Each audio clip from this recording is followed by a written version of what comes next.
आहड़ सभ्यता। दोस्तों आहड़ सभ्यता हम देखते हैं कि एक प्रकार से ताम्रयुगीन सभ्यता है। कौन सभ्यता है? ताम्रयुगीन ये सभ्यता है। इसका स्थान हम देखते हैं उदयपुर के अंदर पड़ता है और आहड़ के आसपास ये क्षेत्र, आहड़ उदयपुर के पास में दोस्तों ये पड़ता है आहड़। दोस्तों हम देखते हैं कि जो बनास नदी है, बनास नदी की सहायक नदी दोस्तों हम देखते हैं आयड़ व बेड़च, उस नदी के किनारे ये बसा हुआ है। दोस्तों हम देखते हैं कि इनका जो प्राचीन नाम था वो क्या था? आगाटपुर इसका प्राचीन नाम था, जबकि हम देखते हैं स्थानीय नाम क्या पड़ता है? धूलकोट इसका स्थानीय नाम पड़ता है। दोस्तों हम देखते हैं कि तांबे की प्रचुरता के कारण इसको ताम्रवती नगरी के नाम से भी जाना जाता था। फिर देखते हैं इसके अलावा दोस्तों इसकी खोज सबसे पहले हम देखते हैं 1953 के अंदर अक्षय कीर्ति व्यास ने इसकी खोज सबसे पहले की थी। अब धीरे धीरे दोस्तों हम देखते हैं इनका उत्खनन होता गया। 1954 के अंदर रतन चंद्र अग्रवाल साहब, 1961-62 के अंदर हम देखते हैं हसमुख धीरथ साकलिया, HD साकलिया, ठीक है। फिर हम देखते हैं कि वीरेंद्र नाथ मिश्र, ये 2 व्यक्ति जिसने आगे उत्खनन किया।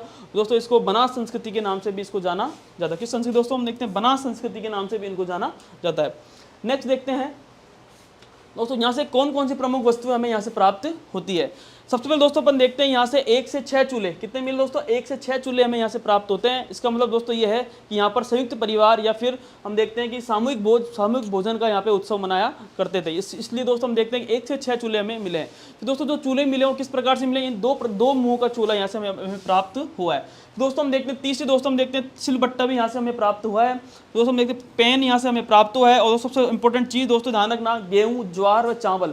तो सबसे इंपॉर्टेंट दोस्तों गेहूँ, ज्वार व चावल, ये तीनों हमें देखते हैं कि खाद्यान्न के रूप में हमें यहाँ से प्राप्त होते हैं। नेक्स्ट बात करेंगे यहाँ पे दोस्तों 2 लोग होते थे जो शाकाहारी व मांसाहारी दोनों प्रकार के भोजन यहाँ पे करते थे। और दोस्तों अगला पॉइंट है कि यहाँ से एक यूनानी मुद्रा भी प्राप्त हुई है, जिसे हम देखते हैं कि अपोलो का चित्र बताते हैं। नेक्स्ट दोस्तों अपन देखते हैं यहाँ से एक बिना हत्थे का जलपात्र भी प्राप्त हुआ है, जिसे हम देखते हैं ईरान से संबंध बताते हैं। और फिर दोस्तों हम देखते हैं यहाँ से रंगाई छपाई का उद्योग भी यहाँ से हुआ था। नेक्स्ट देखेंगे कि काले व मृदबान, तो सबसे इंपॉर्टेंट ये है काले व, हम देखते हैं कि काले व लाल मृदबान यहाँ से हमें प्राप्त हुए, यानी गोरे या कोट उसको कहा जाता था। फिर दोस्तों हम देखते हैं कि लेपिस जो लाजुली एक प्रकार का पत्थर है जो कि यहाँ से हमें प्राप्त हुआ है, जो कि हम देखते हैं ईरान से इसका संबंध बताते हैं। दोस्तों इसके अलावा अपन देखते हैं 12वां महत्वपूर्ण दोस्तों व्यवसाय होता था यहाँ से तांबे के गलाना व ताम्र वस्तुओं को बनाना, यह इसका महत्वपूर्ण व्यवसाय होता था। फिर दोस्तों हम देखते हैं कि यहाँ के लोग शवों को गहने व आभूषण के साथ यहाँ इसको दफनाते थे। दोस्तों ये था आहड़ सभ्यता के बारे में। मैंने आपको बिल्कुल बेसिक से और आपको दोस्तों मैंने आपको सह सहित व्याख्या के माध्यम से आपको आहड़ सभ्यता के बारे में कंप्लीटली मैंने आपको ये समझा दिया। अब दोस्तों अपन देखेंगे कि ऑब्जेक्टिव क्वेश्चंस के माध्यम से अपन आहड़ सभ्यता को एक एक पॉइंट को अपन समझते हुए चलेंगे दोस्तों। इसलिए इस चैनल को लाइक करते रहिए दोस्तों, इस चैनल को सब्सक्राइब करते रहिए दोस्तों। स्कूल व्याख्याता का जो प्रथम प्रश्न पत्र अपन करा रहे थे उसी श्रृंखला में दोस्तों आज से राजस्थान का प्रारंभ होता है। और राजस्थान के दोस्तों सबसे पहले मैं सभ्यता को खत्म फिनिश करूंगा और उसके बाद दोस्तों धीरे धीरे अपन राजवंशों की तरफ चलेंगे। उसके बाद दोस्तों मॉडर्न राजस्थान की तरफ करके फिर अपन कला संस्कृति की तरफ अपन इसको बढ़ेंगे। दोस्तों इस चैनल को लाइक करते रहिए और सब्सक्राइब करते रहिए। दोस्तों कौन कौन से क्वेश्चन है देखेंगे। सबसे पहले आहड़ का हम दोस्तों अपन देखेंगे, आहड़ का दोस्तों पहला क्वेश्चन अपन देखेंगे कि ये आहड़ का प्राचीन नाम था। आहड़ का क्या था दोस्तों? पहला क्वेश्चन है आहड़ का प्राचीन नाम था। तो दोस्तों पहला ऑप्शन है ताम्रवती नगरी, सेकंड है आघाटपुर, तीसरा है धुलकोट और दोस्तों चौथा है बैराट। तो दोस्तों क्या होगा इसका आंसर फटाफट बताइए। आहड़ का प्राचीन नाम क्या था? दोस्तों इसका आंसर हो जाएगा ताम्रवती नगरी, ठीक है। फिर दोस्तों हम देखते हैं कि जो 10वीं और 11वीं शताब्दी थी, कौन सी दोस्तों? 10वीं व 11वीं शताब्दी के अंदर इसे हम देखते हैं 10वीं व 11वीं शताब्दी, इसका नाम क्या किया गया दोस्तों? हम देखते हैं कि दोस्तों इसका नाम किया गया था आघाटपुर व आघाट के रूप से जाना जाता था। और जबकि इसका स्थानीय नाम था क्या था? धूलकोट इसके नाम से जाना जाता। दोस्तों सबसे पहले इसका आंसर क्या आएगा? ताम्रवती नगरी इसका नाम आएगा आहड़ का। सेकंड दोस्तों अपन बात करेंगे आहड़ में खुदाई के बाद एक 4000 साल पुरानी ताम्र पाषाण युगीन संस्कृति की खोज की गई थी, जिसे डैश डैश डैश नामक एक टीले के नीचे दबा दिया गया था। तो EORO के अंदर दोस्तों ये क्वेश्चन आया था। और दोस्तों इसका आंसर क्या होगा आपको अच्छे से मैंने बता दिया है कि पहला ऑप्शन है दोस्तों रामस्तूप, सेकंड है धूलकोट, तीसरा है पानी का टीला और दोस्तों चौथा है अहरवाल। क्या है? अहरवाल। तो दोस्तों इसका आंसर दोस्तों इजी सा क्वेश्चन है, इसका आंसर क्या हो जाएगा? धूलकोट इसका आंसर हो जाएगा। हम देखते हैं कि इसका स्थानीय नाम, आहड़ का स्थानीय नाम हम देखते हैं कि धूलकोट इसका नाम था। नेक्स्ट देखेंगे आहड़ सभ्यता किस अन्य नाम से भी जानी जाती है? तो ऑप्शन है कि आहड़ सभ्यता है वो कि अन्य जो सभ्यता है उस किस नाम से भी जानी जाती है। दोस्तों ये किस में आया था? JN यांत्रिकी विद्युत के अंदर आया था। और दोस्तों ऑप्शन है आहड़पुर, सेकंड है अगचपुर, तीसरा है आगाटपुर और दोस्तों चौथा है आदमपुर। तो दोस्तों इजी सा आंसर है, तो हम देखते हैं आंसर क्या है, आगाटपुर इसका आंसर हो जाएगा। दोस्तों आपको कई बार आपको इसको अच्छे से समझा दिया। निम्न में से किस स्थल को ताम्रवती नगरी के नाम से भी जाना जाता है? दोस्तों अच्छे से मैंने आपको सबसे पहले यही समझाया था कि ताम्रवती नगरी के नाम से भी इसको जाना जाता है। किसको? आहड़ को। तो ऑप्शन है बैराट, सेकंड आहड़, तीसरा है कालीबंगा, चौथा है बागोर। तो दोस्तों हम देखते हैं फर्स्ट ग्रेड के अंदर आया था, ठीक है, ये दोस्तों हम देखते हैं ये इस ग्रेड के अंदर आया था, उसका आंसर क्या हो जाएगा? आहड़ इसका आंसर हो जाएगा। नेक्स्ट देखेंगे, आहड़ सभ्यता का उत्खनन कार्य 1953 में सर्वप्रथम किसके निर्देशन में प्रारंभ हुआ? दोस्तों मैंने आपको अच्छे से बता दिया, 1953 के अंदर सबसे पहले हम देखते हैं अक्षय कीर्ति व्यास के द्वारा ये उत्खनन प्रारंभ हुआ। और उसके बाद दोस्तों हम देखते हैं 1954 के अंदर रतन चंद्र अग्रवाल। उसके बाद दोस्तों हम देखते हैं कि 1961-62 के अंदर हसमुख धीरज साकलिया। ये धीरे धीरे लोग आते हैं और ये उन्होंने स्टार्ट सबसे पहले प्रारंभ किया था। तो दोस्तों हम देखते हैं इसका आंसर क्या है? अक्षय कीर्ति व्यास हो जाएगा। दोस्तों हम देखते हैं अक्षय कीर्ति व्यास इसका आंसर हो जाएगा, अक्षय कीर्ति व्यास। नेक्स्ट देखेंगे दोस्तों, निम्न में से कौन सा कथन सुमेलित नहीं है? तो दोस्तों आपको पता होना चाहिए कि कौन सा है वो स्टेटमेंट इसके अंदर सही नहीं है। तो दोस्तों बैराट है वो दयाम साहनी, सेकंड दोस्तों आहड़ है वो एसपी जैन, थर्ड है कालीबंगा AK घोष, और जबकि दोस्तों हम देखते हैं बागोर VN मिश्र। दोस्तों ये है 4 ऑप्शन दे रखे हैं आपके, और ये किसी JEN का पेपर हुआ था उसके अंदर आया था, ये जो भी है तारीख को हुआ था, और उसके अंदर दोस्तों मिलान करवाया था कि कौन कौन से क्वेश्चन इसके अंदर सम्मिलित है, कौन से नहीं है। तो दोस्तों हम देखते हैं कि सबसे पहले ऑप्शन से पता चल रहा है कि आहड़ के अंदर हम देखते हैं 4 लोग थे। सबसे पहले हम देखते हैं अक्षय कीर्ति व्यास, रतन चंद्र अग्रवाल, हसमुख धीरज साकलिया और VN मिश्र, ये 4 लोगों के अंदर इसके नाम आते हैं। तो इसका आंसर क्या हो जाएगा? कौन सा सुमेलित नहीं है? तो दोस्तों हम देखें आहड़ वाला इसके अंदर आंसर हो जाएगा। नेक्स्ट देखेंगे, आहड़ का उत्खनन कार्य किसके नेतृत्व में निष्पादित हुआ था? पहला दोस्तों ऑप्शन है HD साकलिया, सेकंड है VN मिश्र, तीसरा है VS वाकणकर और दोस्तों BB लाल। तो दोस्तों मैंने अच्छे से आपको बताया था कि HD साकलिया के नेतृत्व में ये प्रारंभ हुआ था। नेक्स्ट देखेंगे, आहड़ सभ्यता स्थित है।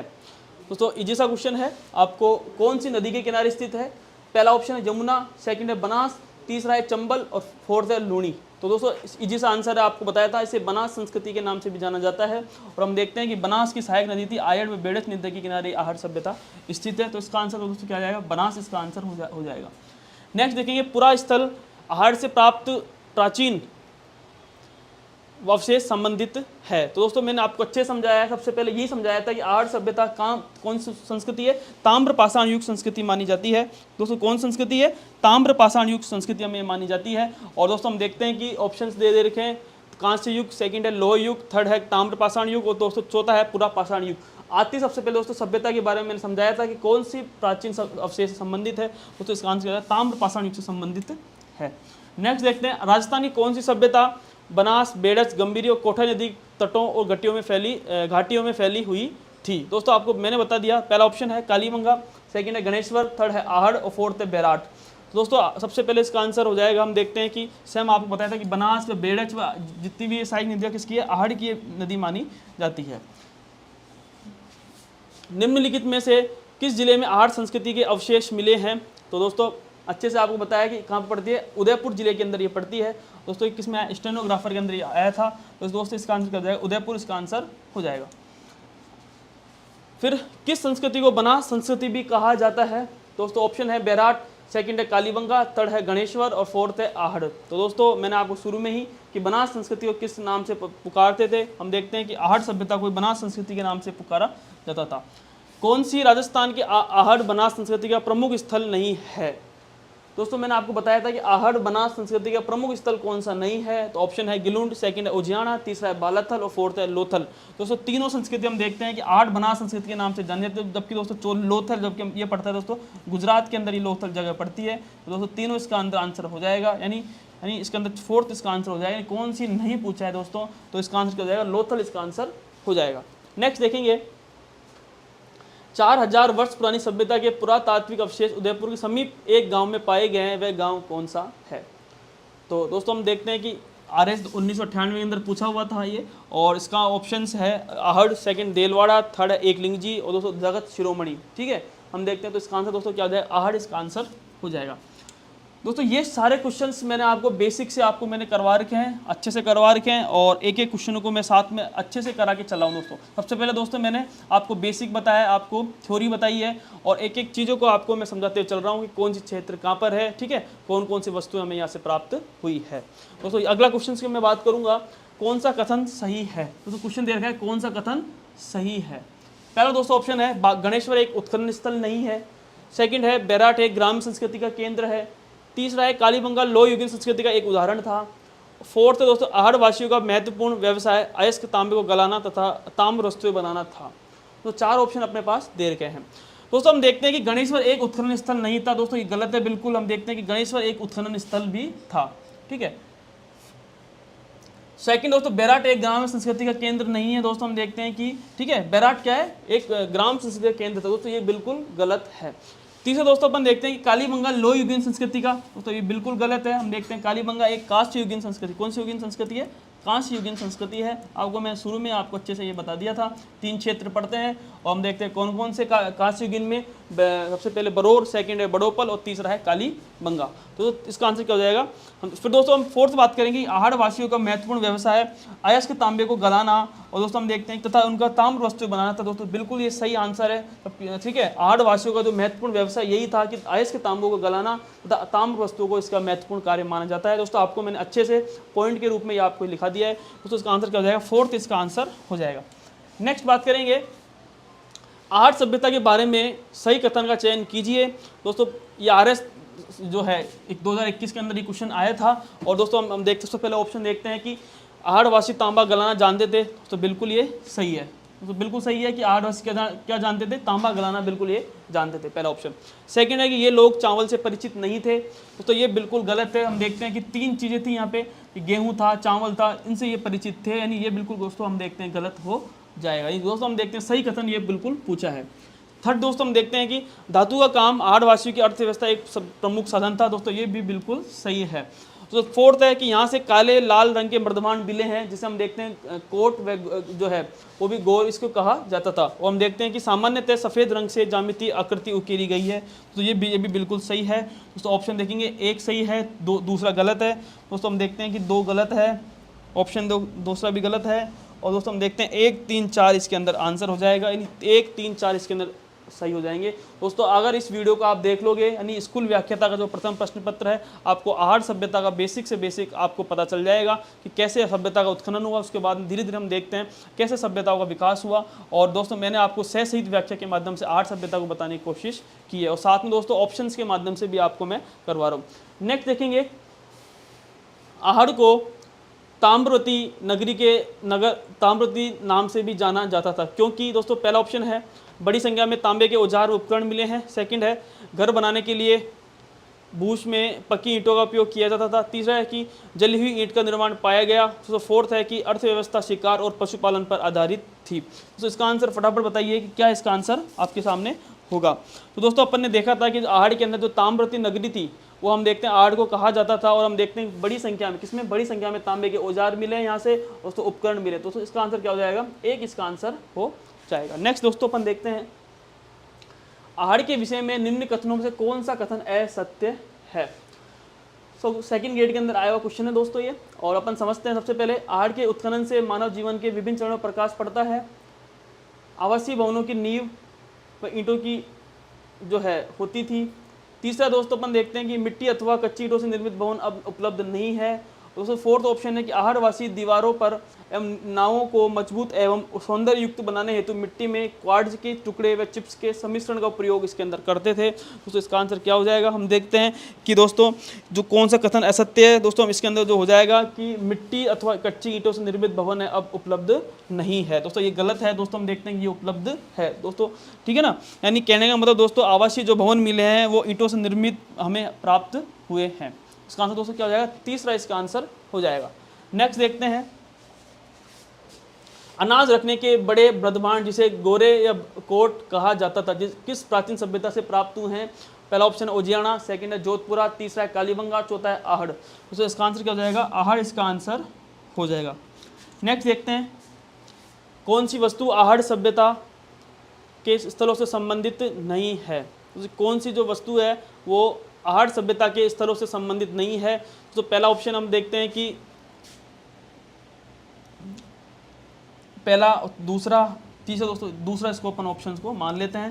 तो दोस्तों पहला ऑप्शन है चावल, सेकंड है तांबे की वस्तुएं, तीसरा है कृष्ण लोहित मृतभांड और दोस्तों चौथा है चित्रित दूसर मृतभांड। दोस्तों आपको मैंने अच्छे से करवा रखा है। चावल हमें यहाँ से प्राप्त हुआ है, ये बिल्कुल सही है। तांबे की वस्तुएं हमें यहाँ से प्राप्त हुई, बिल्कुल सही है। और काला व लोहा मृतभांड अपन को यहाँ से मिला है, यानी इसी से गोरे व कोट के नाम से भी जानते थे। और दोस्तों फोर्थ यानी चित्रित दूसर मृतभांड यहाँ से हमें प्राप्त नहीं हुआ है। जबकि दोस्तों चित्रित जो दूसर मृतभांड दोस्तों हम देखते हैं कि लोह युगीन संस्कृति के अंदर ये पाया जाता है। कौन संस्कृति? लोह युगीन संस्कृति के अंदर ये पाया जाता है। लोह युगीन संस्कृति के अंदर ये पाया जाता है। नेक्स्ट देखेंगे दोस्तों, राजस्थान में लोह धातु के प्राचीनतम साक्ष्य किस पात्र संस्कृति में प्राप्त हुए हैं? ठीक है, राजस्थान में लोह धातु के प्राचीनतम, दोस्तों ये थोड़ा सा अजीबोगरीब क्वेश्चन आ गया है। ठीक है, अपन देखते हैं नेक्स्ट। लाल काले मृदभांड वाली संस्कृति का प्रमुख केंद्र कौन सा था? तो ऑप्शन है कालीबंगा, सेकंड है आहड़, तीसरा है बालाथल और चौथा है बागोर। तो दोस्तों हम देखते हैं कि इसका आंसर हो जाएगा कालीबंगा, इसका आंसर हो जाएगा। नेक्स्ट देखते हैं, आहड़ को किस संस्कृति का प्रमुख केंद्र माना जाता है? दोस्तों पहला है तांबे के मृदभांड, सेकंड है चांदी के मृदभांड, तीसरा है लाल काले मृदभांड और दोस्तों चौथा है काले मृदभांड। तो दोस्तों इसका आंसर हमने देखा था कि इसका लाल काले मृदभांड के नाम से संस्कृति को इसको प्रमुख माना जाता है। नेक्स्ट देखते हैं, कौन सी फसल का उत्पादन आहड़ में नहीं होता था? जो है कौन सी फसल है उसका उत्पादन हम देखते हैं कि आहड़ के अंदर नहीं होता था। दोस्तों देखते हैं, तो दोस्तों हम इसका ऑप्शन देखते हैं। सबसे पहले कौन सी सभ्यता थी जिसका हम देखते हैं कि जो है उत्पादन आहड़ सभ्यता के अंदर नहीं होता था। तो दोस्तों हम देखते हैं गेहूं, इसका भी उत्पादन होता था, चावल है इसका भी होता था, जौ का भी होता था। ठीक है ना। और हम देखते हैं कि तमाम इन वस्तुओं का हम देखते हैं कि बाजरा का भी इसके अंदर उत्पादन होता था। तो ये क्वेश्चन थोड़ा सा विवाद में है, तो थोड़ा सा आप देख लेना। ठीक है ना। तो ये क्वेश्चन क्योंकि गेहूं भी है, जो भी है, चावल भी है, ये आपको मैंने अच्छे से आपको करवा रखा है। नेक्स्ट देखेंगे, आहड़ के उत्खनन से प्राप्त कौन सी सामग्री बाह्य संपर्कों का संकेत देती है? दोस्तों हम देखते हैं कौन सी सामग्री जो बाह्य संपर्क और संकेत हमें देती है। दोस्तों पहला ऑप्शन है ताम्र उपकरण, सेकंड है सेल खड़ी, तीसरा है लेपिस लाजुली और चौथा है टेराकोटा मनके। तो दोस्तों हम देखते हैं कि जो लेपिस लाजुली है, हम देखते हैं इसका संबंध कहाँ से होता है? दोस्तों हम देखते हैं ईरान से इसका संबंध होता है। क्योंकि दोस्तों हम देखते हैं कि एक प्रकार का क्या था, ये पत्थर था। क्या था ये? एक प्रकार का ये पत्थर माना जाता है। तो इसका आंसर दोस्तों क्या आएगा? लेपिस लाजुली इसका आंसर हो जाएगा। दो मुंह का चूल्हा व बहुत प्रकार के बर्तनों के साथ सिलबट्टा व पेन निम्नलिखित में से किस स्थान से खुदाई से मिले थे? दोस्तों हम देखते हैं कि दो मुंह का चूल्हा व बहुत प्रकार के जो बर्तन मिले हैं, सिलबट्टा व पेन किस संस्कृति से मिलते हैं? ऑप्शन है आहड़, सेकंड है कालीबंगा, तीसरा है बागोर और चौथा है गणेश्वर। दोस्तों इसका आंसर हो जाएगा, हम देखते हैं कि आहड़ इसका आंसर हो जाएगा। तो ये टॉपिक था आज का। हम देखते हैं कि हाँ दोस्तों ये टॉपिक था, यानी टोटल दोस्तों अपन देखते हैं 26 क्वेश्चनों के माध्यम से अपन ने आहड़ सभ्यता को समझने की कोशिश की है। दोस्तों मैंने आपको सह सहित व्याख्या के माध्यम से, ऑब्जेक्टिव क्वेश्चंस के माध्यम से आपको मैंने एक एक क्वेश्चन करवाने की कोशिश की है। और दोस्तों आहड़ सभ्यता से आप देखोगे कि एक भी क्वेश्चन इसके अंदर से बाहर नहीं जाएगा स्कूल व्याख्याता के अंदर। और अगर आप क्वेश्चंस करते हो तो ऑब्जेक्टिव के माध्यम से ऑप्शन को काट के दोस्तों आप इसको आराम से क्वेश्चंस को सोल्व कर सकते हो। दोस्तों आज का जो टॉपिक था वो था आहड़ सभ्यता। दोस्तों अगली जो नेक्स्ट वीडियो आएगी इसमें हम देखते हैं कालीबंगा, गणेश्वर और बैराट नाम की तीनों सभ्यता आपकी ये टॉपिक मिलेगी। और दोस्तों बिल्कुल मैं आपको इस टॉपिक के माध्यम से जो सह सहित व्याख्या के माध्यम से ये आपको करवा रहा हूँ दोस्तों। इसलिए दोस्त चैनल को लाइक करते ही रहिए और दोस्तों सब्सक्राइब करते रहिए। थैंक यू सो मच, धन्यवाद।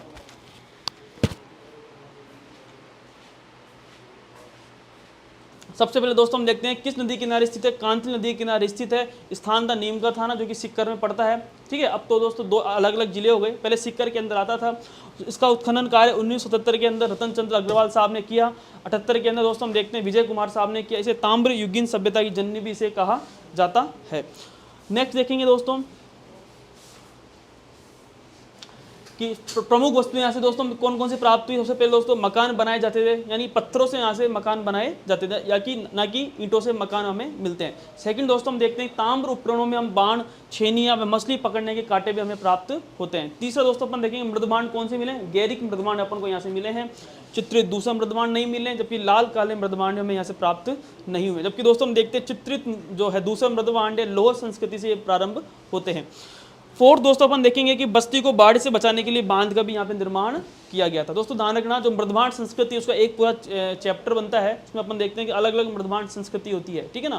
तो दोस्तों अपन अलग से ये वीडियो बना लेंगे, ठीक है ना। यानी जब अपन भारत का इतिहास पढ़ेंगे तो उसके अंदर ये वीडियो बनता है, ठीक है, मृदबाण संस्कृति का। तो आपको यही समझना है सबसे पहले कि यहाँ से कौन सा मृदबाण संस्कृति मिली है, यानी गैरिक मृदबाण संस्कृति अपन को यहाँ से प्राप्त हुई है। कहाँ से? गणेश्वर से। अब दोस्तों अपन ने जो है क्वेश्चन ये थ्योरी के माध्यम से दोस्तों अपन ने अच्छे से कर लिया, और अपन ने थ्योरी के बेसिक से भी अपन ने इसको सीख लिया। अब दोस्तों अपन थ्योरी अपने ऑब्जेक्टिव के माध्यम से इसको करने की कोशिश करते हैं। तो सबसे पहला क्वेश्चन है निम्न में से, तो पहले क्वेश्चन की अपन तरफ चलेंगे। हाँ, गणेश्वर सभ्यता के अवशेष चिन्ह उपस्थित है। तो दोस्तों आपको मैंने सबसे पहले बताया, पहला ऑप्शन है नीम का थाना, सेकंड है श्री गंगानगर, थर्ड है पलसाना, तो चौथा है रिंगस। तो दोस्तों अब देखेंगे कि इसका आंसर क्या हो जाएगा। जिस आंसर नीम का थाना इसका आंसर हो जाएगा। नेक्स्ट देखते हैं दोस्तों, निम्न में से किस सभ्यता को, तो सेकंड क्वेश्चन है निम्न में से किस सभ्यता को भारत में सभी ताम्रयुगीन सभ्यताओं की जननी माना जाता है। दोस्तों ऑप्शन है गणेश्वर, सेकंड है बागोर, थर्ड है आहड़ और फोर्थ है गिलुंड। दोस्तों इसका आंसर क्या हो जाएगा, आपको अच्छे से करवाया मैंने कि भारत में सभी ताम्रयुगीन सभ्यताओं की जननी किसे कहते हैं। हम देखते हैं गणेश्वर को तमाम इसका आंसर हो जाएगा। क्या दोस्तों, गणेश्वर इसका आंसर हो जाएगा, यानी जो ताम्रयुगीन सभ्यता की जननी कौन है दोस्तों, गणेश्वर इसका आंसर हो जाएगा। नेक्स्ट देखते हैं प्रागैतिहासिक काल स्थल जहाँ से भारी मात्रा में ताम्र उपकरण हमें प्राप्त हुए हैं। दोस्तों पहला ऑप्शन है बैराट, दोस्तों ये हो ही नहीं सकता। कालीबंगा हम देखते हैं कि हो ही नहीं सकता, क्योंकि हम कांस्य युगीन है, ठीक है। और दोस्तों बैराट है जो कि हम देखते हैं लोह युगीन है। दोस्तों हम देखते हैं कि जो तिलवाड़ा है उधर की, दोस्तों हम देखते तिलवाड़ा कौन सा दोस्तों हम देखते हैं कि मध्य पाषाण काल का है। और हम देखते हैं दोस्तों जो ताम्र मिला है, ताम्र उपकरण कहाँ से प्राप्त हुए, गणेश्वर इसका आंसर हो जाएगा। तो इसका आंसर क्या हो जाएगा, गणेश्वर इसका आंसर हो जाएगा। नेक्स्ट देखते हैं निम्न में से किस नदी किनारे स्थित गणेश्वर में ताम्रयुगीन सभ्यता के अवशेष पाए गए हैं। तो दोस्तों मैंने अच्छे से समझा दिया आपको कि कौन सी नदी किनारे स्थित थी गणेश्वर। तो दोस्तों पहला ऑप्शन है कांतली, सेकंड है लूणी, तीसरी है चंबल, दोस्तों फोर्थ है बनास। तो दोस्तों इसका आंसर क्या हो जाएगा, हम देखते हैं कि इसका आंसर दोस्तों हो जाएगा कांतली नदी इसका आंसर हो जाएगा। इजी सा क्वेश्चन है, कौन सी नदी किनारे स्थित, कांतली नदी के किनारे ये स्थित है। नेक्स्ट दोस्तों अपन देखेंगे गणेश्वर सभ्यता की खोज किसने की। तो दोस्तों अब देखते हैं सेकंड ग्रेड के अंदर भी आ चुका है और लैब असिस्टेंट के अंदर भी ये क्वेश्चन आया था, यानी गणेश्वर सभ्यता की खोज किसने की थी। पहला ऑप्शन है रतन चंद्र अग्रवाल साहब, सेकंड दोस्तों हम देखते हैं कि दयाराम सानी, तीसरा है बीबी लाल और दोस्तों 4 है MD खरे साहब। तो दोस्तों इसका आंसर क्या हो जाएगा, हमने दोस्तों अच्छे से बताया था कि 1977 के अंदर हम देखते हैं कि 1977 के अंदर अपन देखते हैं रतन चंद्र अग्रवाल साहब, कौन, रतन चंद्र अग्रवाल साहब ने इसका उत्खनन किया था। फिर दोस्तों हम देखते हैं विजय कुमार, 1978 के आस में विजय कुमार साहब ने इसका उत्खनन जो है किया। सबसे पहले दोस्तों खोज किसने, रतन चंद्र अग्रवाल साहब ने, और विजय कुमार ने इसका धीरे धीरे हम देखते हैं उत्खनन भी किया था। तो दोस्तों इसका आंसर क्या हो जाएगा, इसका आंसर सभ्यता की खोज किसने की दोस्तों, रतन चंद्र अग्रवाल साहब इसका आंसर हो जाएगा। नेक्स्ट देखते हैं गणेश्वर सभ्यता किस काल से संबंधित है। दोस्तों मैंने आपको अच्छे से करवा रखा है कि सभ्यता का टॉपिक, इसीलिए दोस्तों मैंने करवाया था कि कौन कौन सभ्यता पाषाण काल के अंदर है, कौन सी ताम्र के अंदर है, कौन सी कांस्ययुगीन के अंदर और कौन सी लोहयुगीन संस्कृति के अंदर है। दोस्तों ये जैसा क्वेश्चन है और आपको कई बार दोस्तों मैंने ये अगर सीख जाओगे तो आप हर क्वेश्चन आप आराम से कर पाओगे। पहला ऑप्शन है हड़प्पा काल, सेकंड है लोहयुगीन, थर्ड है ताम्र या कांस्ययुगीन और दोस्तों फोर्थ है पुरा पाषाण काल। दोस्तों हम देखते हैं कि हड़प्पा काल तो ये बिल्कुल ही नहीं है, और दोस्तों हम देखते हैं लोह युग भी ये बिल्कुल नहीं है और पूरा पाषाण काल भी ये नहीं है। तो दोस्तों हम देखते हैं फोर्थ ऑप्शन ही ताम्र या कांस्य युग इसका आंसर हो जाएगा। तो दोस्तों हम देखते हैं कि कौन सा काल हो जाएगा, ताम्र युगीन संस्कृति ये काल हो जाएगा। ठीक है दोस्तों, ये नेक्स्ट क्वेश्चन की मैं बात करूंगा, किस सभ्यता में मकान में बस्तियों के निर्माण में ईंटों का प्रयोग नहीं होता था। दोस्तों मैंने पहला क्वेश्चन बताया था कि यहाँ से जो हमें मकान मिले उसके बनते थे, पत्थर के मिलते थे, न कि ईंटों के मिलते थे। तो दोस्तों ऑप्शंस है, पहला है आहड़, सेकंड है कालीबंगा, तीसरा है गणेश्वर और फोर्थ है बैराट। तो दोस्तों इसका आंसर क्या हो जाएगा, हम देखते हैं कि इसका आंसर दोस्तों गणेश्वर इसका आंसर हो जाएगा। आपको मैंने अच्छे से समझा रखा है गणेश्वर सभ्यता के बारे में। नेक्स्ट देखते हैं, गणेश्वर से प्राप्त मृदभांड किस संस्कृति के, किस प्रकार के हैं। दोस्तों क्वेश्चन पूछा हुआ है गणेश्वर से प्राप्त मृदभांड किस प्रकार के हैं, तो स्कूल व्याख्याता के अंदर आया हुआ क्वेश्चन है और ये कोच का कोई पेपर हुआ था, ठीक है, इसमें 20/10/2022 के अंदर आया था। और दोस्तों ऑप्शंस है गैरिक मृदभांड, सेकंड है लाल बर्तन, तीसरे उत्तरकाले मार्जित मृदभांड और दोस्तों फोर्थ है दूसरा चित्रित मृदभांड। दोस्तों मैंने आपको अच्छे से बताया था, ठीक है, यानी दूसरा चित्रित मृदभांड हम देखते हैं लोहयुगीन संस्कृति से भी ये प्रारंभ होते हैं। और दोस्तों लाल काले मृदभांड हम देखते हैं कि ताम्र के अंदर आते हैं। और जबकि हम देखते हैं दोस्तों गैरिक जो मृदभांड है जो कि किसके अंदर आ जाएंगे दोस्तों, गणेश्वर से हमें प्राप्त हुए हैं, यानी गैरिक मृदभांड हमें कहाँ से प्राप्त हुए हैं, गणेश्वर से हमें प्राप्त हुए हैं। दोस्तों इसका आंसर क्या होगा, गैरिक मृदभांड। नेक्स्ट देखेंगे सुमेलित कौन सा नहीं है, कौन सा इसके अंदर सुमेलित नहीं है। पहला ऑप्शन मुझे फर्स्ट ग्रेड के अंदर आया था, हिस्ट्री के अंदर 18/10 के अंदर ये पेपर हुआ था 2022 का, जो कि लेक्चरर का पेपर था, सब्जेक्ट का पेपर के अंदर ये आया था। पहला ऑप्शन दोस्तों हम देखेंगे बागोर से हम देखते हैं कि सूक्ष्म पाषाण उपकरण प्राप्त हुए हैं, तो ये बिल्कुल सही है, यानी सूक्ष्म जो उपकरण है क्योंकि हम देखते हैं कि मध्य पाषाण काल की एक विशेषता मानी जाती है। और हम देखते हैं कि बागोर एक मध्य पाषाण काल का क्षेत्र है और हमें यहाँ से पशुपालन के भी साक्ष्य हमें प्राप्त हुए हैं, यानी एक प्रकार से बागोर है वो मध्य पाषाण काल का क्षेत्र माना जाता है। उससे पहला ऑप्शन बिल्कुल सही है। तो क्वेश्चन पूछा कौन सम्मिलित नहीं है, तो दूसरा है कालीबंगा, तो कि हम देखते हैं दुर्गीकरण किया गया है। तो हम देखते हैं कि इस पर दोनों तरफ यानी पूर्वी क्षेत्र, पूर्वी दुर्ग, हम देखते हैं एक दुर्ग पूर्वी क्षेत्र जिसे हमें निचला नगर कहते थे, और दोस्तों हम देखते हैं कि एक पश्चिमी दुर्ग, ठीक है, जिसे अपन यहाँ पे कोई प्रशासनिक भवन यहाँ पे रहा करते थे, ठीक है। तो ये दोस्तों अलग अलग प्राचीरों से अपन देखते हैं कि दुर्गीकरण किया गए थे, तो ये भी बिल्कुल सही है। तीसरा दोस्तों हम देखते हैं गणेश से काले चमकीले मृदभांड मिले हैं, तो दोस्तों ये बिल्कुल सही नहीं है। दोस्तों हम देखते हैं बैराट से एक बौद्ध विहार मिला है, दोस्तों ये बिल्कुल सही है। इन दोस्तों हम देखते हैं बागोर सही है, 2 सही है। और हम देखते हैं गणेश्वर से क्या मिला दोस्तों, हम देखते हैं गैरिक कौन से मिला है, गैरिक मृदभांड हमको यहाँ से प्राप्त हुआ है, गैरिक मृदभांड हमें यहाँ से प्राप्त हुआ है। तो इसका आंसर क्या होगा, यह आंसर हो जाएगा। तो दोस्तों हम देखते हैं कि टोटल 9 क्वेश्चंस थे और दोस्तों मैंने इस 9 क्वेश्चंस के माध्यम से गणेश्वर सभ्यता को समझाने की कोशिश की है, आपको बेसिक से समझाया, ऑब्जेक्टिव के माध्यम से समझाया। अब दोस्तों आपको अधिक से अधिक लोगों तक इसको पहुंचाना है और जो फर्स्ट ग्रेड की तैयारी कर रहे हैं उस तक आपको पहुंचाना है। और दोस्तों स्कूल व्याख्याता का जो प्रथम प्रश्न पत्र था दोस्तों, इतिहास का अपन पोर्शन कर रहे हैं और इतिहास के अंदर अपन देखते हैं कि इंडिया हिस्ट्री है वो कंप्लीट मैंने दोस्तों 4-5 पॉइंट है, डोमिनेंट्स लीडर है वो रह गए थे, दोस्तों मैंने कंप्लीट आपको मैंने करवा दी है। अब दोस्तों अपन राजस्थान के इतिहास की तरफ बढ़ रहे हैं। तो दोस्तों सबसे पहले दोस्तों मैं प्राचीन सभ्यता को मैं लेके चल रहा हूं।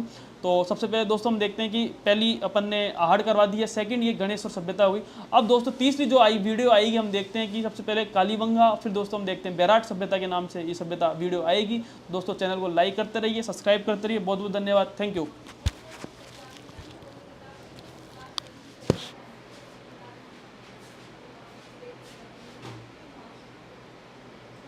कालीबंगा जो सभ्यता है दोस्तों हम देखते हैं किस जिले, हनुमानगढ़ जिले के अंदर पड़ती है, जो कि हम देखते हैं गग्गा नदी किनारे ये स्थित है।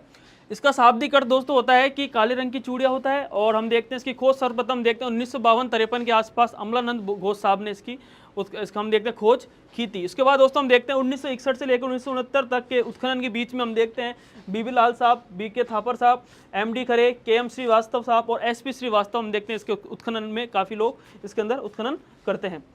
इसके अलावा दोस्तों हम देखते हैं कि कालीबंगा के उत्खनन से हमें 5 स्तर मिलते हैं और 5 स्तर में हम देखते हैं कि पहला प्राक स्तर, प्राक जो हड़प्पा इसके अंदर 1 और 2 स्तर है, जबकि हम देखते हैं विकसित हड़प्पा के अंदर तीसरा, चौथा और 5वां हमें प्राप्त होता है।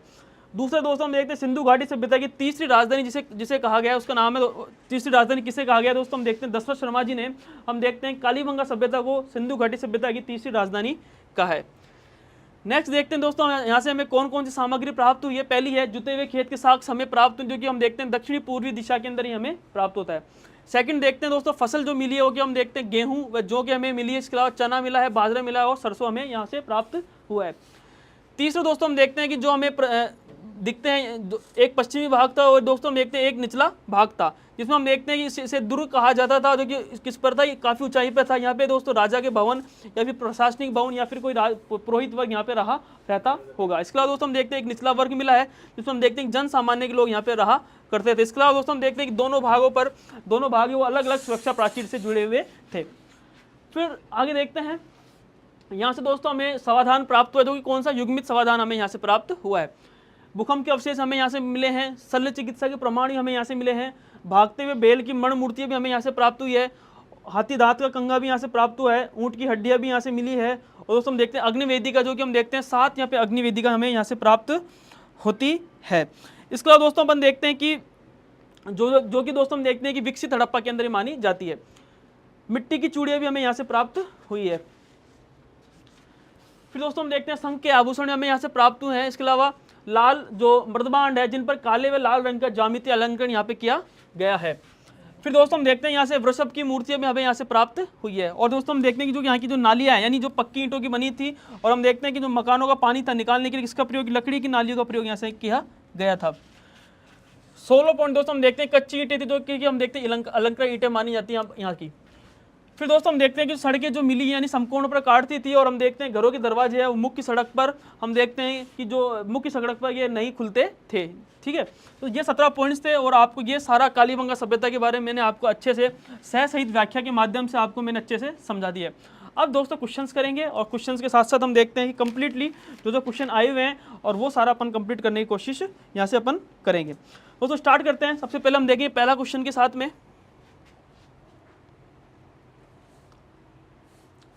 तो पहला क्वेश्चन है, हाँ, कालीबंगा उत्तरी राजस्थान के हनुमानगढ़ जिले में किस नदी के किनारे स्थित है? पहला ऑप्शन है घग्गर, सेकंड है लूणी, थर्ड है साबरमती, फोर्थ है बनास। तो दोस्तों हम देखेंगे 4 अपने ऑप्शंस दे रखे हैं, और इस ऑप्शन से इसका आंसर क्या हो जाएगा? तो दोस्तों हम देखेंगे इसका आंसर हो जाएगा घग्गर नदी के किनारे ये स्थित है, यानी दोस्तों हम देखते हैं कि घग्गर इसका आंसर हो जाएगा। नेक्स्ट देखते हैं,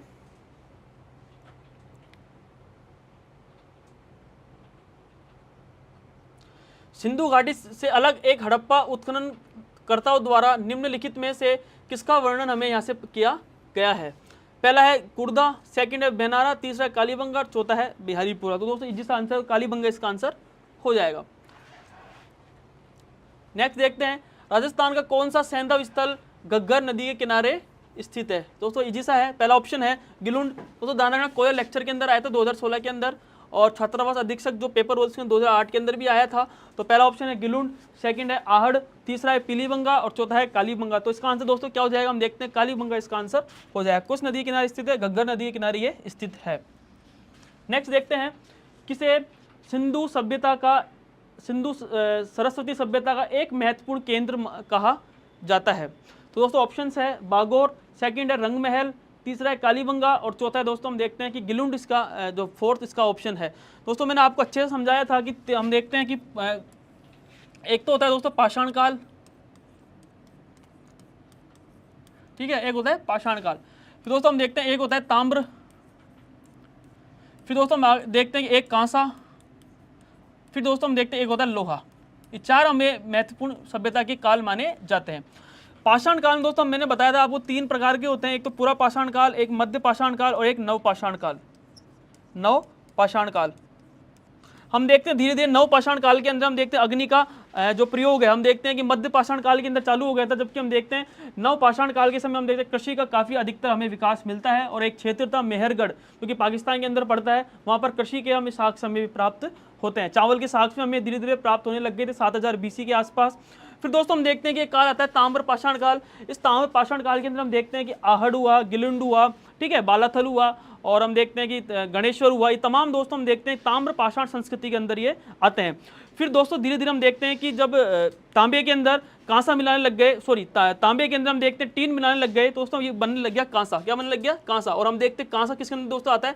सिंधु घाटी सभ्यता के अंदर कांसा बनने लग गया था, सिंधु घाटी सभ्यता। और हम देखते हैं कि 3 महत्वपूर्ण सभ्यता मानी जाती है। एक तो दोस्तों हम देखते हैं बरोर,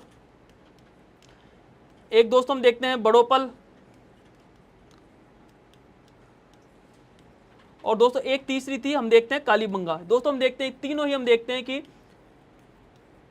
कांसा जो सभ्यता यानी सिंधु घाटी सभ्यता के अंदर आते हैं। तो दोस्तों इस हम देखते हैं इसका आंसर बागोर हो नहीं सकता, क्योंकि दोस्तों ऑप्शन में क्या है? बागोर। क्योंकि हम देखते हैं कि किस में आता है? ये मध्य पाषाण काल में आता है, क्योंकि पशुपालन के लिए काफी फेमस माना जाता है मध्य पाषाण काल के। रंगमहल दोस्तों हम देखें रंगमहल, कालीबंगा, गिलुंड हम देखते हैं गिलुंड ये किस में आता है दोस्तों? ताम्र पाषाण संस्कृति के अंदर ही आता था, जबकि हम देखते हैं कालीबंगा इसका आंसर हो जाएगा, जो कि हम देखते हैं कालीबंगा किसमें आती थी, हम देखते हैं सिंधु घाटी सभ्यता के अंदर हम देखते हैं कि कालीबंगा सभ्यता ये आती थी, तो उसका आंसर क्या हो जाएगा, कालीबंगा इसका आंसर हो जाएगा। नेक्स्ट देखते हैं, हाँ कालीबंगा दोस्तों अगला क्वेश्चन है कि कालीबंगा जो सभ्यता है इसका जो है वो शाब्दिक अर्थ क्या है। तो क्वेश्चन है कि जो कालीबंगा सभ्यता है उसका शाब्दिक अर्थ क्या है। तो हम देखेंगे, पहला ऑप्शन है काला पत्थर, सेकंड है जुता हुआ खेत, तीसरा है काली चूड़िया और दोस्तों फोर्थ है उपरोक्त सभी। तो दोस्तों इसका आंसर क्या होगा, मैंने आपको अच्छे से समझा दिया है कि जो कालीबंगा का जो शाब्दिक अर्थ क्या होता है, काली चूड़िया इसका शाब्दिक अर्थ होता है। दोस्तों हम देखते हैं कि 96 के अंदर और 99 के अंदर ये क्वेश्चन आया था। दोस्तों नेक्स्ट क्वेश्चन पर अपन चलते हैं। कालीबंगा सभ्यता को सर्वप्रथम प्रकाश में लाने का श्रेय किसे दिया जाता है। तो सबसे सर्वप्रथम, यानी दोस्तों हम देखेंगे बहुत सारे उत्खनन करते हैं, लेकिन सर्वप्रथम किसको श्रेय दिया जाता है कालीबंगा सभ्यता का उत्खनन में। पहला ऑप्शन देखेंगे बीबीलाल, सेकंड है बीके थापर, तीसरा है एमडी खरे साहब और हम देखते हैं दोस्तों अमलानंद घोष साहब। दोस्तों मैंने शुरू में आपको अच्छे से बताया था कि सबसे पहले हम देखते हैं 1951-52 के आसपास हम देखते हैं कि अमलानंद घोष साहब ने यहाँ का खोज की। उसके बाद में दोस्तों हम देखते हैं उत्खनन एमडी खरे साहब, बीबीलाल, बीके थापर, ठीक है, केएम श्रीवास्तव साहब, ये तमाम लोगों ने हम देखते हैं कि यहाँ पे उत्खनन कार्य किया था। तो दोस्तों इसका आंसर क्या हो जाएगा, हम देखते हैं अमलानंद घोष साहब इसका आंसर हो जाएगा। दोस्तों कौन कौन थे वापस से बता देता हूँ मैं एक बार। 1952-53 के आंसर दोस्तों हम देखते हैं कि सबसे पहले सर्वप्रथम किसने, सर्वप्रथम अमलानंद घोष साहब ने, किसने, अमलानंद घोष साहब, अमलानंद घोष साहब ने इसका हम देखते हैं सबसे पहले खोज करी। फिर हम देखते हैं 1961 के 69 के बीच में हम देखते हैं बीबीलाल, बीके थापर, एमडी खरे, केएम श्रीवास्तव साहब, ये तमाम लोग थे जिन्होंने यहाँ पे हम देखते हैं कि उत्खनन कार्य किए। तो इसका आंसर दोस्तों क्या हो जाएगा, सर्वप्रथम हम देखते हैं कि अमलानंद घोष साहब ने इसका सर्वप्रथम हम देखते हैं कि सबसे पहले खोज की। तो इसका आंसर दोस्तों क्या हो जाएगा, अमलानंद घोष साहब इसका आंसर हो जाएगा। नेक्स्ट देखते हैं, वर्ष 1961 से 69 की अवधि के दौरान निम्न में से कौन पुरातत्ववेत्ता कालीबंगा के उत्खनन से संबंधित नहीं है। तो दोस्तों अब मैंने आपको अच्छे से समझा दिया था कि 1961 से लेकर 1969 तक हम देखते हैं कि उत्खननकर्ता के अंदर बीबीलाल साहब, बीके थापर, एमडी खरे साहब, ठीक है, केएम श्रीवास्तव साहब, तमाम लोगों ने यहाँ पे हम देखते हैं उत्खनन कार्य किया था। और हम देखते हैं 1951 और 52 के अंदर हम देखते हैं कि अमलानंद घोष साहब ने हम देखते हैं सबसे पहले खोज की थी। तो उस ऑप्शन देखेंगे इसमें कौन सा सही नहीं है। थर्ड ग्रेड के अंदर आया हुआ दोस्तों हम देखते हैं, फर्स्ट ग्रेड के अंदर भी ये क्वेश्चन अपने पास में आया था। फर्स्ट ग्रेड का स्कूल व्याख्याता का जीके का पेपर हुआ तो उसके अंदर ये पहला जो सेकंड ग्रुप का जो पेपर हुआ था उसके अंदर ये आया था। ऑप्शन देखते हैं, सबसे पहले है आरसी अग्रवाल साहब, बीबीलाल साहब, बीके थापर और फोर्थ है एमडी खरे साहब। तो दोस्तों इसमें कौन सा हम देखते हैं कि नहीं है, तो बीबीलाल साहब है, बीके थापर है और हम देखते हैं एमडी खरे, तीनों दोस्तों हम देखते हैं तीनों है, जबकि कौन से नहीं है, आरसी अग्रवाल साहब इसके अंदर हम देखते हैं कालीबंगा के उत्खनन के अंदर हमें नहीं मिलते हैं। नेक्स्ट देखते हैं, कालीबंगा पुरातत्व स्थल की खुदाई में बीबीलाल जी के सहयोगी कौन नहीं रहे हैं। दोस्तों ध्यान रखना कि फर्स्ट ग्रेड का संस्कृत डिपार्टमेंट का पेपर हुआ तो उसके अंदर ही आया था कौन नहीं थे कि खुदाई में बीबीलाल के सहयोगी कौन नहीं थे। पहला ऑप्शन है एमडी खरे साहब, सेकंड है सेकंड है कि केएम श्रीवास्तव साहब, तीसरा दोस्तों हम देखते हैं कि एसपी जैन साहब और फोर्थ दोस्तों हम देखेंगे ए त्रिपाठी साहब। कौन सा इसके अंदर हमें प्राप्त नहीं होता है। तो दोस्तों हम देखेंगे इसका आंसर क्या हो जाएगा, ए त्रिपाठी साहब इसका आंसर हो जाएगा। नेक्स्ट देखते हैं, प्रोफेसर अमलानंद घोष ने किस वर्ष राजस्थान में कालीबंगा स्थल की पुनः खोज की थी। तो पहला ऑप्शन दोस्तों हम देखते हैं कि ऑप्शन है 1952, सेकंड है 1953, थर्ड है 1954 और फोर्थ है 1955। तो दोस्तों हम देखेंगे इसका आंसर क्या हो जाएगा, इसका आंसर दोस्तों हो जाएगा ऑप्शन है 1952 इसका आंसर हो जाएगा। नेक्स्ट देखते हैं, कालीबंगा स्थल हनुमानगढ़ जिला मुख्यालय से किस दिशा में स्थित है। दोस्तों जेल प्रहरी के अंदर क्वेश्चन आया था। तो ऑप्शन है उत्तर पूर्व, सेकंड है उत्तर पश्चिम, थर्ड है हम देखते हैं कि दक्षिण पश्चिम और फोर्थ दोस्तों हम देखते हैं कि दक्षिण पूर्व। तो इसका आंसर दोस्तों क्या हो जाएगा, तो इसका आंसर दोस्तों हो जाएगा दक्षिण पश्चिम इसका आंसर हो जाएगा। दक्षिण पश्चिम के अंदर हम देखते हैं कि हनुमानगढ़ जिले के अंदर मुख्यालय से कालीबंगा स्थल ये स्थित है। नेक्स्ट देखते हैं, किस एक अभिकरण ने कालीबंगा के उत्खनन कार्य का उत्तरदायित्व संभाला था। किसने उत्खनन में, हम देखते हैं पहला ऑप्शन है राजस्थान पुरातत्व एवं संग्रहालय विभाग जयपुर, सेकंड है भारतीय पुरातत्व सर्वेक्षण विभाग नई दिल्ली, थर्ड है दक्कन कॉलेज पुणे, और दोस्तों फोर्थ है गेलबोर्न विश्वविद्यालय ऑस्ट्रेलिया।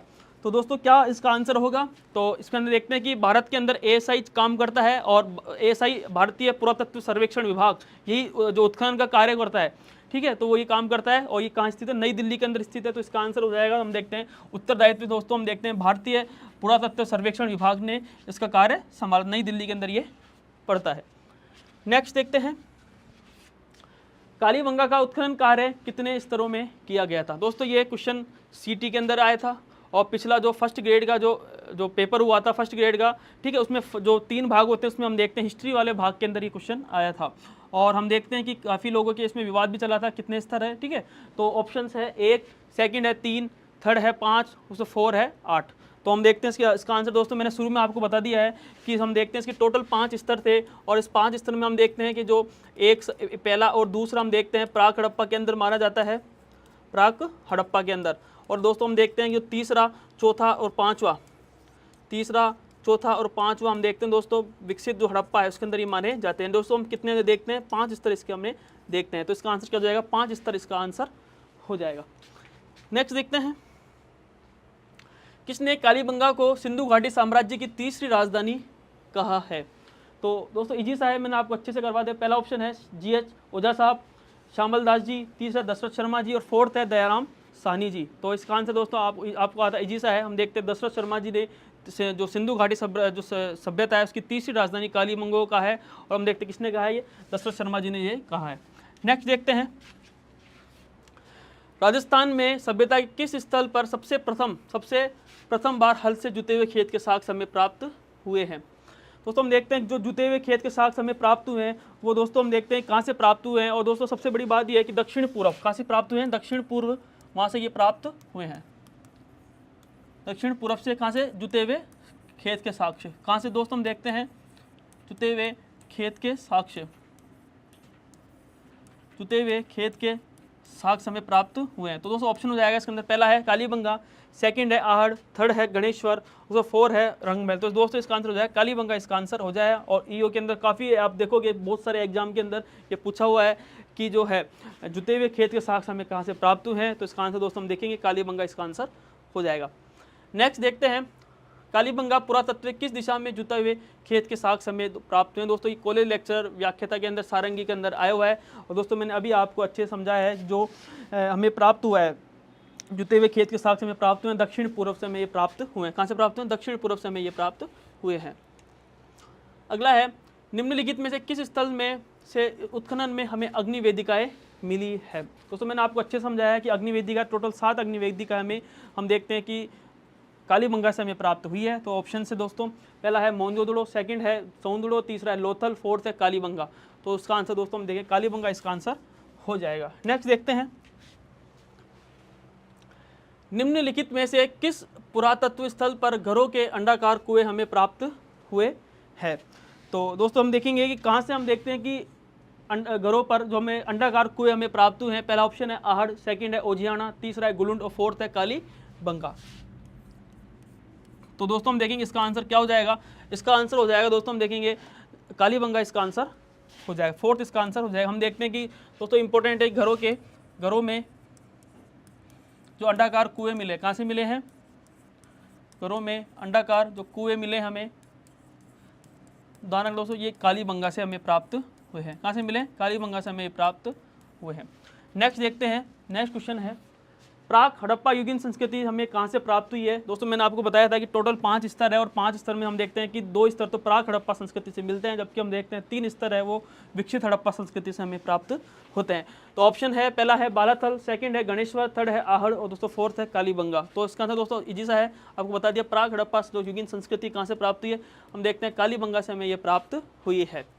नेक्स्ट देखते हैं कालीबंगा क्षेत्र से कितनी अग्निवेदिकाएं हमें प्राप्त हुई है। दोस्तों आपको महिला पर्यवेक्षक परीक्षा के अंदर आया हुआ था ये, और उसमें मैंने आपको अच्छे से बताया कि टोटल हम देखते हैं कि पहला ऑप्शन है 5, सेकंड है पहला है 5, सेकंड है 7, तीसरा है 8 और फोर्थ है 9।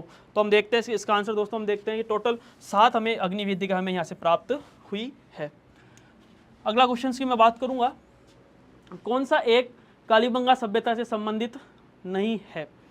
तो दोस्तों हम देखें कौन सा इसके अंदर से संबंधित नहीं है। पहला ऑप्शन है मिट्टी के ईंटों के घर मिले हैं, सेकंड है लोहे के उपकरण है, तीसरा दुर्गीकरण है और फोर्थ है अग्नि कुंड है। तो दोस्तों मैंने अच्छे से आपको बता दिया है कि दुर्गीकरण हम देखते हैं कि दोनों सुरक्षा प्राचीर से जुड़ी हुई बिल्कुल सही है, तो कुछ मुझे नहीं पूछा है। अग्निकुंड भी हमें यहाँ से प्राप्त हुआ है।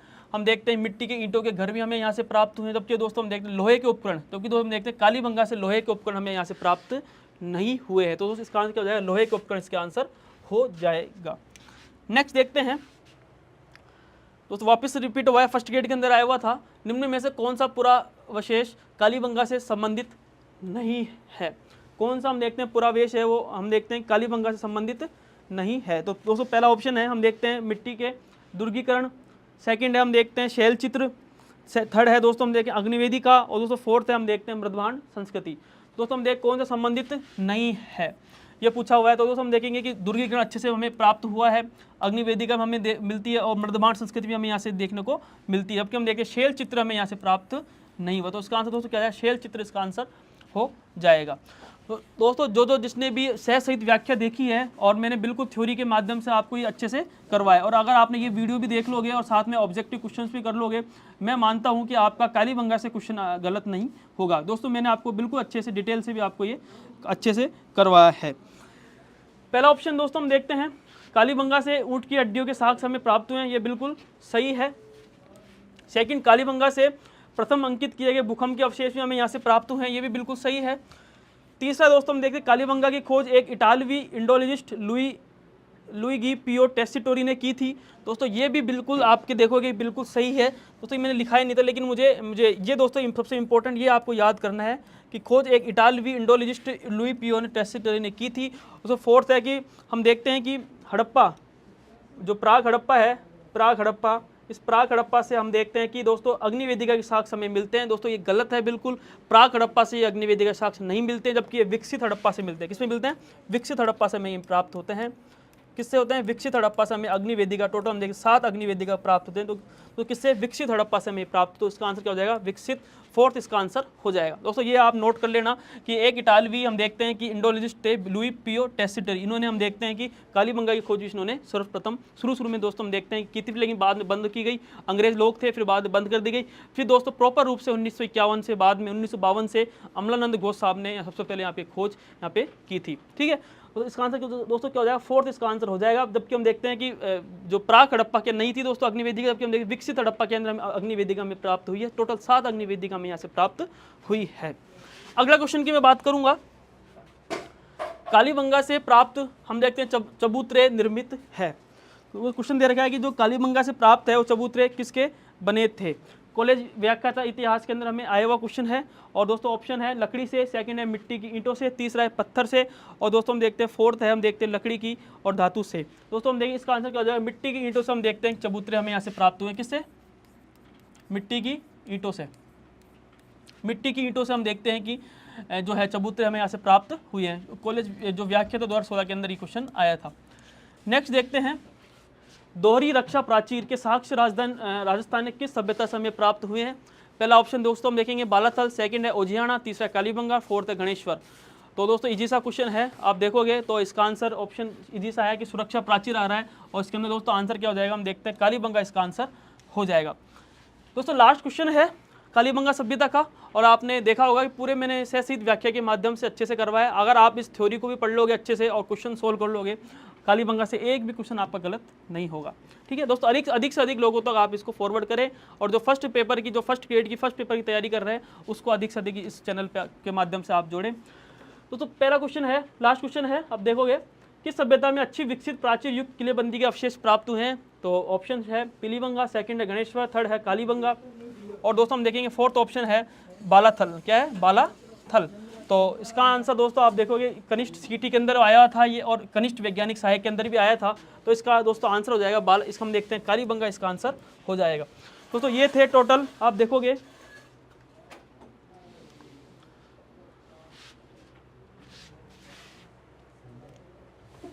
हाँ दोस्तों 2 क्वेश्चन और है, आप देखोगे कालीबंगा से हम देखते हैं दोस्तों ये 25 क्वेश्चन थे टोटली, और मैंने आपको अच्छे से करवा दिया है। और दोस्तों ये अधिक से अधिक लोगों तक सब्सक्राइब पहुंचाएं और फॉरवर्ड करें फर्स्ट गेट की जो तैयारी कर रहे हैं फर्स्ट पेपर की। और दोस्तों अधिक से अधिक जो फर्स्ट गेट की तैयारी कर रहे हैं उसको पहुंचाएं और लाइक करें और सब्सक्राइब करें। और बहुत बहुत धन्यवाद, थैंक यू।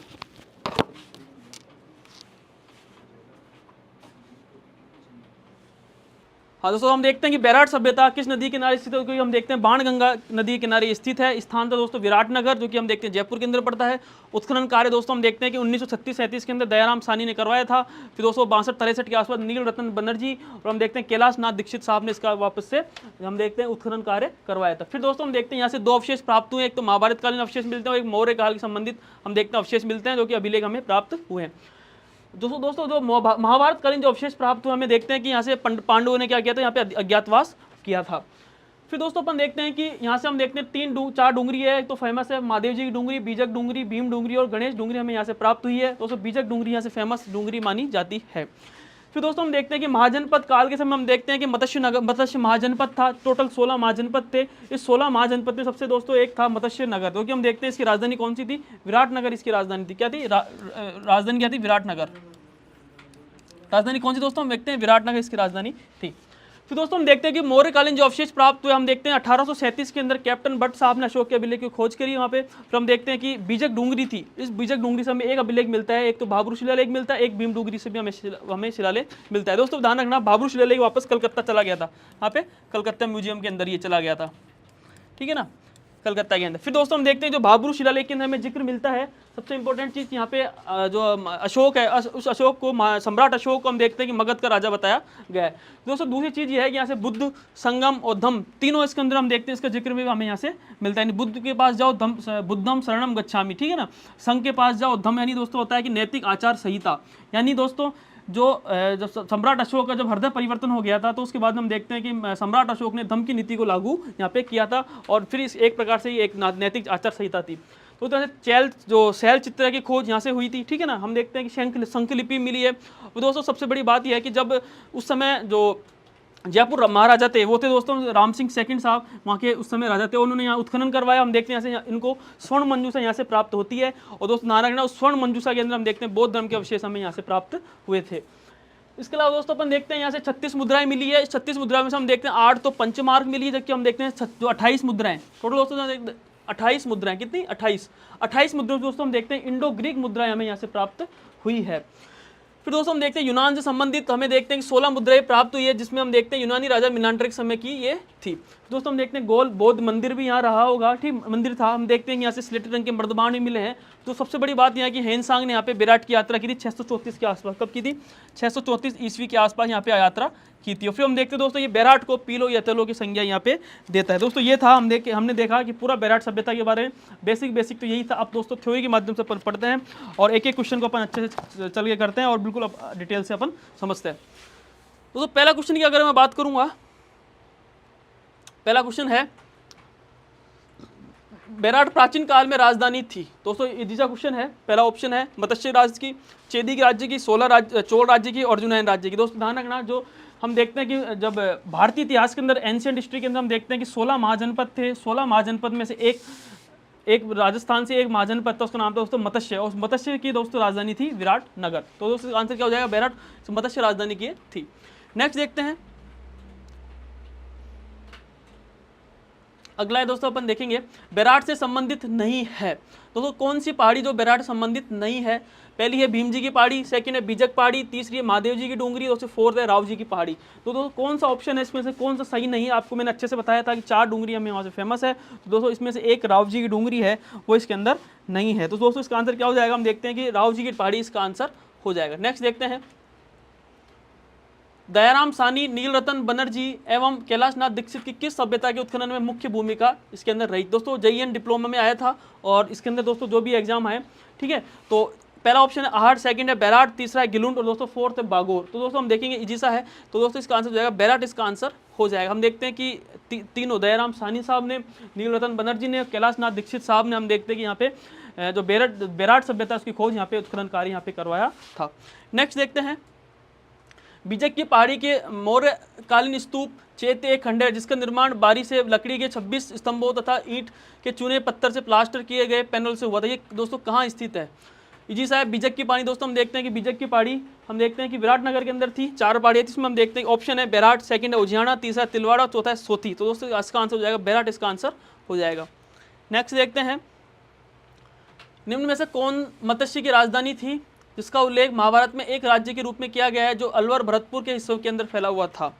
दोस्तों एक मैंने आपको शुरू से बता रहा हूँ कि मत्स्य की राजधानी कौन थी, विराटनगर थी। तो ऑप्शन है विराटनगर, कुरुक्षेत्र, हस्तिनापुर और काम्पिल्य। तो इसका आंसर हो जाएगा विराटनगर, इसका आंसर हो जाएगा।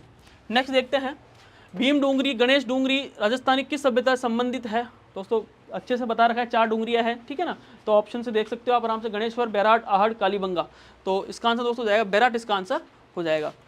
नेक्स्ट देखते हैं, बैराट में प्रथम उत्खनन किसके नेतृत्व में? दोस्तों ध्यान रखना, प्रथम उत्खनन किसके नेतृत्व में किया गया था? तो ऑप्शन है Dayaram Sahni, doctor NR Banerjee, DR Bhandarkar साहब, और दोस्तों अगला है RC अग्रवाल साहब। दोस्तों मैंने आपको अच्छे से बता दिया है। सबसे पहले हम देखते हैं 1936-37 के अंदर हमने देखा था, 36-37 में हम देखते हैं कि सबसे पहले दोस्तों स्कूल व्याख्याता के अंदर जो फिजिकल एजुकेशन उसमें भी आया था ये दयाराम साहनी साहब। कौन थे? दयाराम साहनी,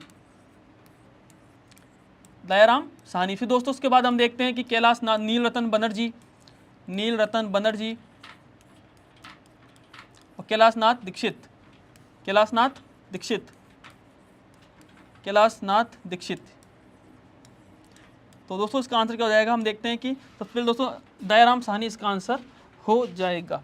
नेक्स्ट देखते हैं, निम्नलिखित में किस पुरातत्व स्थल का 1962-63 में NR बनर्जी व KN दीक्षित साहब ने उत्खनन करवाया था? तो संस्कृत डिपार्टमेंट का जो पेपर हुआ था फर्स्ट ग्रेड का उसके अंदर आया था ये। और हम देखते हैं कि ऑप्शन है कालीबंगा, सेकंड आहड़, तीसरा गणेश्वर, फोर्थ है बैराट। तो हम देखते हैं बैराट इसका आंसर हो जाएगा। नेक्स्ट देखते हैं फटाफट, बैराट में किस सभ्यता के अवशेष प्राप्त हुए हैं? पहला है वैदिक सभ्यता, सेकंड है सरस्वती घाटी सभ्यता, तीसरा है बनास सभ्यता और फोर्थ दोस्तों हम देखते हैं मौर्यकालीन सभ्यता। दोस्तों इसका आंसर बताइए फटाफट क्या होगा? हमने देखा था दोस्तों इसका आंसर इजी सा है, आप फटाफट बता दो क्योंकि हम देखते हैं 2 अवशेष पढ़ते हैं। एक तो हम देखते हैं कि सबसे पहले तो महाभारत कालीन अवशेष देखते हैं और सेकंड दोस्तों हम देखते हैं मौर्यकालीन सभ्यता इसके अंदर हम देखते हैं। तो हम देखते हैं फोर्थ इसका आंसर हो जाएगा। नेक्स्ट देखते हैं, किस स्थल से इंडो ग्रीक शासकीय 28 सिक्के प्राप्त हुए? दोस्तों मैंने आपको अच्छे से करवा दिया कि टोटल 36 मुद्राएं मिली है, 36 में से 28। तो उदाहरण मुद्राएं कितनी मिली? टोटल 36 मुद्राएं मिली हैं। इस 36 में से दोस्तों हमने देखा था कि 8 जो मुद्रा है वो तो पंचमार्क है, और दोस्तों हम देखते हैं जो 28 मुद्रा है वो इंडो ग्रीक मिली है। 28 मुद्रा कैसे मिली है? इंडो ग्रीक, इंडो ग्रीक जो शासक थे। हम देखेंगे जब मौर्योत्तर जब काल पढ़ते हैं, मौर्य काल के बाद दोस्तों एक काल आता है मौर्योत्तर काल। इसके अंदर मध्य एशिया से तमाम जातियाँ जो उपजातियाँ थी यहाँ पे तमाम आती है और यहाँ पे युद्ध होते हैं बहुत सारे, ठीक है ना। तो इस समय दोस्तों पढ़ते हैं मौर्योत्तर काल के अंदर, और हम देखते हैं कि 28 टोटल सिक्के कहाँ से प्राप्त हुए हैं। 28 जो मुद्रा मिली है किसमें मिली है? इंडो ग्रीक शासकों की हमें यहाँ से प्राप्त हुई है। तो कहाँ मिली थी? ऑप्शन है नगरी, सेकेंड है बैराट, थर्ड है नगर, फोर्थ है रीड। तो दोस्तों हम देखेंगे बैराट इसका आंसर हो जाएगा। नेक्स्ट देखते हैं,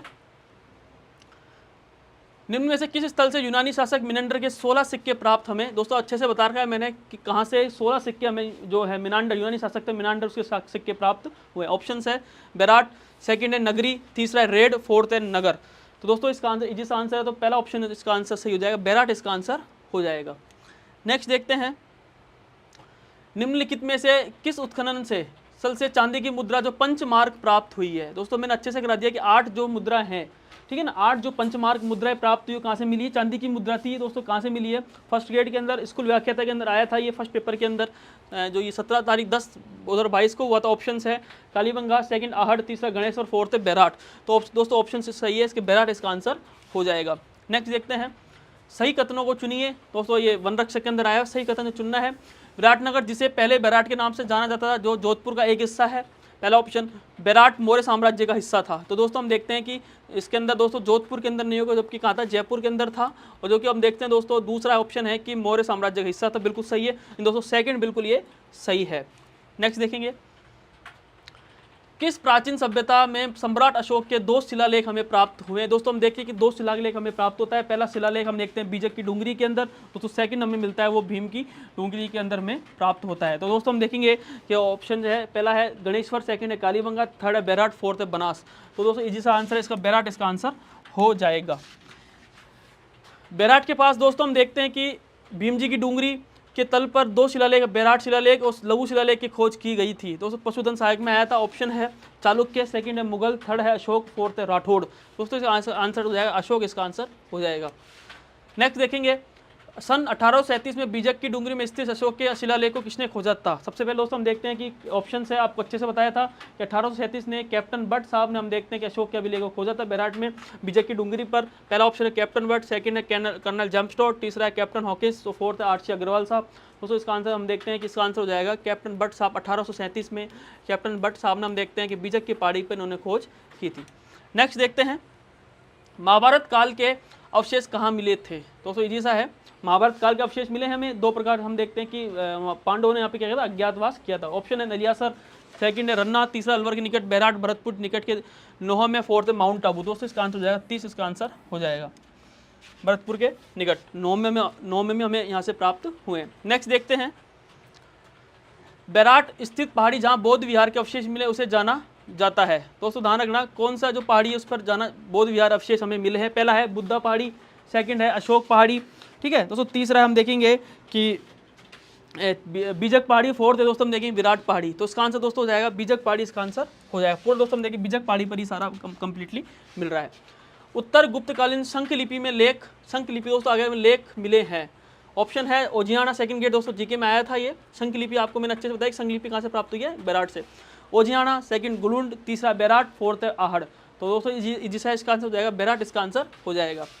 नेक्स्ट देखते हैं, 300 ईस्वी पूर्व से 300 ईस्वी तक के काल में राजस्थान में गोल, दोस्तों धारणा गोल बौद्ध विहार, ठीक है ना, गोल बौद्ध विहार मंदिर मिले हैं। चैत्य ग्रह कहाँ मिला है? तो ऑप्शन है नगरी, सेकंड है बेराट, तीसरा है कोलवी, फोर्थ है लालसोट। तो दोस्तों हम देखेंगे इसका आंसर हो जाएगा, हम देखते हैं बेराट, इसका आंसर हो जाएगा। इन दोस्तों इजी सा है दोस्तों, ये कहाँ मिला है हमें, बेराट हमें यहाँ से प्राप्त हुआ है। नेक्स्ट देखते हैं 21वां, राजस्थान में बौद्ध संस्कृति के अवशेष कहाँ से मिले हैं? कहाँ मिले? दोस्तों ध्यान रखना इजी सा है कि जो बौद्ध संस्कृति के अवशेष राजस्थान में कहाँ से मिले। पहला ऑप्शन है गोसुंडा, सेकंड है ओसिया, तीसरा दोस्तों हम देखेंगे बेराट, नागदा, फोर्थ दोस्तों हम देखेंगे बेराट। तो दोस्तों इजी सा आंसर है। तो हम देखते हैं कि कहाँ से अवशेष हमें प्राप्त हुए हैं। तो ऑप्शन दोस्तों इसका आंसर हो जाएगा बेराट, इसका आंसर हो जाएगा। किस पुरास्थल से दोस्तों किस पुरा स्थल के निवासी वस्त्र बुनाई की तकनीक से परिचित थे? दोस्तों ध्यान इंपॉर्टेंट है दोस्तों ये क्वेश्चन, किस कहाँ से हमें दोस्तों वस्त्र बुनाई की